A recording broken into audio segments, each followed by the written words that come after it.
This is my grandfather, Tom Kissinger, or as I call him, Pops. Pops was born in 1947 in McKinney, Texas. When asked about the events in his life that had the greatest impact on him, Pops quickly answered that it was the day his father died and the day that he met my grandma.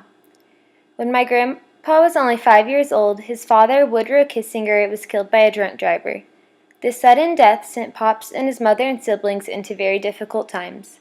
My great-grandmother Elsie was left to raise 5 children all on her own. Grandma Elsie was one of the strongest women I have ever known.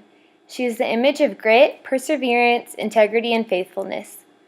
Pop's family became very poor following the death of his father because he had been the sole provider in the family.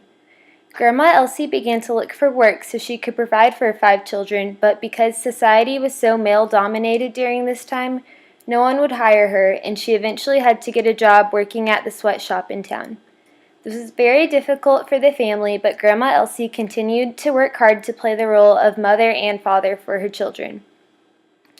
One of my grandpa's favorite verses is Romans 8:28, which says, "And we know that in all things God works for the good of those who love him, who have been called according to his purpose."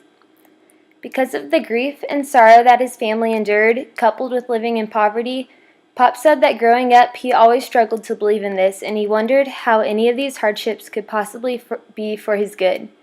Looking back on this impactful event, Pops is able to see the work of God's hand in his life. Pop's mother was a devout woman of God, but his father did not have the same faith.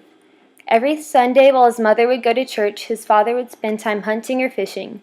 As a little boy, my Pops wanted to do everything that his father did, and he knows that if he had been given the chance in his childhood, he would have chosen to go hunting with his father every Sunday over going to church with his mother.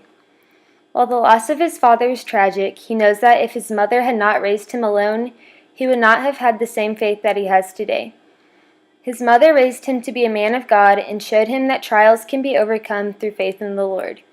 My grandfather is one of the most Christ-like people I've ever known, and his demonstration of faith throughout his life has shown his children and grandchildren what it looks like to truly trust in God. My entire family has a stronger faith because of his example to us and the wisdom that he shared with us. According to Pops, the other most important event in his life happened on his prom night.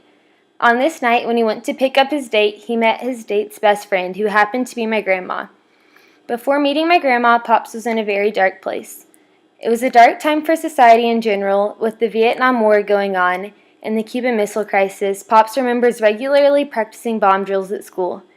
It was years after his father's death, and he was still struggling to come to terms with this loss. He had become depressed and lost the faith that his mother had raised him in, claiming to be an atheist. However, meeting my grandma changed him. My grandma, Peggy Joyce Kissinger, is the most fun, interesting person I've ever known. Her carefree, adventurous spirit gives joy to everyone who's around her, and this joy comes from Jesus Christ. My grandma brought Pops out of darkness into the light of God by sharing her joy with him. She strengthened the faith that my grandma Elsie instilled in him, and through 50 years of marriage that has been built on Jesus Christ, they have instilled the strong faith in both of their children and all 7 of their grandchildren. Remember that the person you're married to is the best friend, the one you love most in the world, so be careful to treat them that way. And remember that there's no such thing as winning an argument in a Christian marriage. You always lose.